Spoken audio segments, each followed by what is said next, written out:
Fíjate que, y te lo voy a poner un ejemplo. Pero la defensa después de aceptar la agresión. No, quizás a veces bueno, ahí hay... Pero claro. No, ahí está la tesis de Bosch, que es una tesis de Bosch, que no solamente de Bosch. Fíjate, Sommerwells, por ejemplo, habla de la villa de Nabot. Ajá. No te voy a decir que nosotros propiciamos la agresión.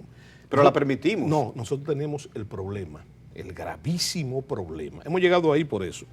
De nuestra posición geográfica. Nosotros somos el centro geográfico del Caribe insular. Aquella teoría de Archiniegas y la teoría de Bosch de que somos una frontera imperial. Y entonces en la frontera tenemos los males de la frontera, desde la piratería hasta el narcotráfico y el terrorismo de hoy en día son los males de la frontera. Y entonces ese sino geográfico, ese destino geográfico convertido en destino geopolítico, que la geopolítica es la conciencia geográfica del Estado que nosotros no hemos tenido, entonces nos lleva a las agresiones. Y entonces, como tú dices, la primera agresión de la que tenemos y la primera defensa exitosa del pueblo dominicano con su pobreza, exitosa, fue la de los ingleses. Aquella expedición de Oliverio Cromwell, la famosa que nosotros conocemos en la escuela como la de Penny Venables, fíjate que ahí comienza a conformarse lo que es el pueblo dominicano, por el hábito de la defensa. Anteriormente, fíjate que no tuvimos éxito.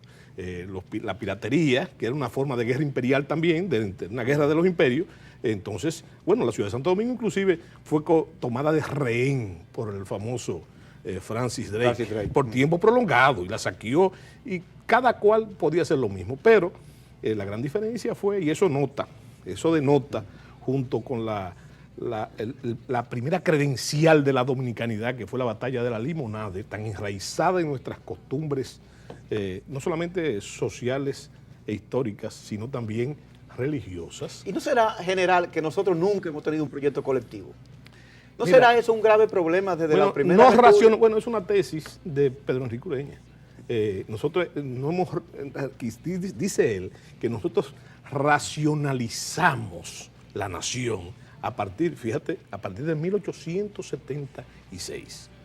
Antes de eso, era intuitiva, por eso, y tiene mucha razón.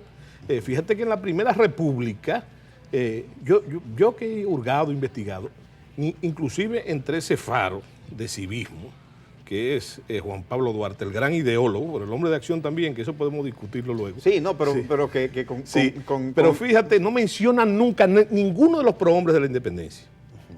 Estoy hablando, pero nada más hay que ver cómo Juan Pablo Duarte terminó. Pero no menciona la palabra democracia, por ejemplo. Ninguno. Ni siquiera Bobadilla, que era un hombre ilustrado. Ni siquiera Félix del Monte, que era un hombre ilustrado. Pero lo que pasa es que, como dice Juan Bo también, para usted tener democracia, debe tener ciudadanos demócratas. No, pero lo que tú estás diciendo lo denuncia el primer himno, el himno de Alfonseca. Alarma españoles. No se tiene una idea, y además hay un cuestionamiento que rueda sobre esta mesa importante. Fíjate que se habla de separación. Nuestros prohombres, salvo muy raras excepciones, salvo la gran excepción de Juan Pablo Duarte, no concibe el problema dominico-haitiano, que es un problema fundamentalmente geopolítico, no lo concibe como el nacimiento de una república independiente, sino de la separación. La separación casi es una cosa, yo diría que genética. Pero general, siempre lo traigo a colación una pregunta que me hace mi hijo en la mesa donde estamos comiendo al mediodía, y me dice: papi, ¿de quiénes son los culpables del subdesarrollo dominicano? Eso tiene una explicación histórica. Y yo le hago la misma pregunta a usted.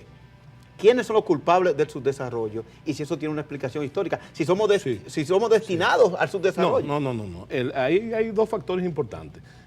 Lo primero, vamos a buscar una explicación sociológica. Todos sabemos que... Lo que pasa es que lo sociológico se puede tener explicación en un momento, pero yo estoy planteando referentes históricos. Claro, y te lo voy a dar. Obviamente te lo voy a dar. Y no solamente de Bosch, sino de Hottenich y del mismo Bono, y quizás de Espaillat también. Y los pesimistas, el enfoque pesimista de la escuela pesimista dominicana, es el desarrollo tardío de un Estado burgués en la República Dominicana. Producto, ¿tú sabes de qué? de que por una serie de razones históricas, que es lo que tú estás buscando, Sí, esos acontecimientos hace históricos, hace rato estoy buscando claro, eso. el sistema esclavista nunca funcionó en la República Dominicana, y la causa es la gran causa, la pobreza. La pobreza que era la tabula rasa que no distinguía entre el hombre del acto, el propietario del acto, y su peón, que era el montero, en la calidad de vida. Pero es que eso se ha transmitido de padre a hijo a nieto, Bueno, ya, que es el gran problema que yo tengo. Y ahí entonces... Ahí no es sociológico ya. No, ahí es político. Ahí es político. Entonces, fundamentalmente. ¿son los políticos los culpables de su desarrollo Pero, permanente? y yo diría más de los dos polos. Yo creo que el pueblo dominicano, estoy hablando ya en términos republicanos, está dividido en dos, casi en un 50-50, entre conservadores y liberales, en esas dos corrientes. Bueno, pero yo te explicaba fuera de cámara, en esas discusiones interesantes que se producen fuera. Eso es más interesante que esta misma. Sí, te decía que a mí me llama mucho la atención. Fíjate que la corriente liberal, el Partido Liberal, es más viejo que la República. Es la fundación de Correy y Cidrón, es la fundación de Núñez de Cáceres, es la fundación de Andrés López, tres intelectuales. Pero fíjate un detalle, es que hay un desdoblamiento entre los liberales. Y no te hablo de los conservadores, porque los conservadores nunca se han desdoblado, ellos son lo que son. Sí, Eso, sí. Enlazados a los peores intereses de la República Dominicana. No a los peores intereses, sí. A sus intereses. No, sobre todo, pero vamos a suavizarlo. A sus intereses. Y sus intereses son los del autoritarismo clásico dominicano, desde la colonia. Entonces, y los tipos se repiten. Y en ese sentido se puede hablar de cierta coherencia. Yo diría, si tú quieres, perversa, pero coherencia al fin y al cabo. Bueno, yo no diría tanto perversa, yo diría coherencia desde el punto de vista de un interés, porque dicen que donde no hay interés no hay acción. Sí, pero yo digo perversa en cuanto a nuestros puntos de vista. Bueno, digamos a la parte de lo que nosotros esperamos que sea para fines del pueblo, sí, para fines de la sociedad. Precisamente. Pero la corriente liberal se desdobla. Porque yo no he conocido ningún proyecto liberal, o que se llame así, por el señalamiento que me hiciste hace un momentico, que cuando llega al poder no haga una alianza a ultranza a sus principios y a las expectativas de su corriente con los sectores conservadores. El argumento más socorrido antes y después es el mantenimiento en el poder. Y tú y yo sabemos que eso no es un argumento. Recuérdese que una cosa es con guitarra y otra cosa es con violín. Claro. Y como dice Silvio Rodríguez, es muy fácil hacer la revolución desde la sala de mi casa, viendo en una plaza. De café, pero hay otra cosa también. Recuerda que en los orígenes de lo que se llama el socialismo real, tú vas a encontrar aquella sentencia de Stefan Zweig que decía que los jacobinos como ministros dejan de ser jacobinos, ¿verdad? Y entonces ha pasado eso siempre. Y lo mismo, mira, eso pasó en la Primera República. Fíjate qué paradoja. Bueno, vamos a donde comenzamos a hablar. En el ambiente prerepublicano, ¿cuál fue el producto de ese partido liberal? Ese partido liberal, el producto fue la independencia efímera.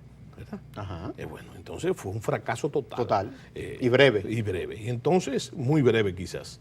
Pero después entonces tenemos el proyecto mismo de la independencia, que no tuvo como referente histórico ni siquiera, fue tan intrascendente el producto del Partido Liberal que no lo toma. Fíjate que Duarte concibe su sueño de república y el parámetro son los fueros de Cataluña. Y quizás la democracia norteamericana de Smith, de Adam. No, de Quincy Adams. De Quincy Adams. Es el inglés. Sí. No, de Quincy Adams eran dos presidentes. La confusión tuve en el padre, que es anterior a Duarte, pero el hijo, que fue presidente también. Esa es la democracia que conoce Duarte en sus viajes. Bueno, pero entonces fíjate que la gran paradoja de la Primera República. ¿Quiénes se alternan el poder? Debió ser conservadores y liberales, ¿verdad? Y lo que debieron ganar fueron los liberales. Pero son esas contradicciones y ese desdoblamiento de los liberales, no de Duarte, de los liberales, que produce entonces que la Primera República se debata entre dos caudillos, no solamente conservadores, ultraconservadores, sino antinacionales los dos. Uno de ellos fue Pedro Santana y el otro fue Buenaventura Báez, ¿verdad? Entonces fíjate que tú lo encuentras ahí, pero también tú encuentras en la Segunda República, en el Partido Azul, en el Partido de la Restauración, contradicciones enormes, no solamente de esas querellas que vemos también en la política reciente, sino tú encuentras, ¿cómo tú explicas, por ejemplo, que un héroe de la estatura de Pedro Guillermo, héroe de dos gestas, de la independencia y de la restauración, tiene la presidencia de la República y entonces convoque a Buenaventura Báez de nuevo, a ese caudillo antinacional, lo convoca? Hay mucha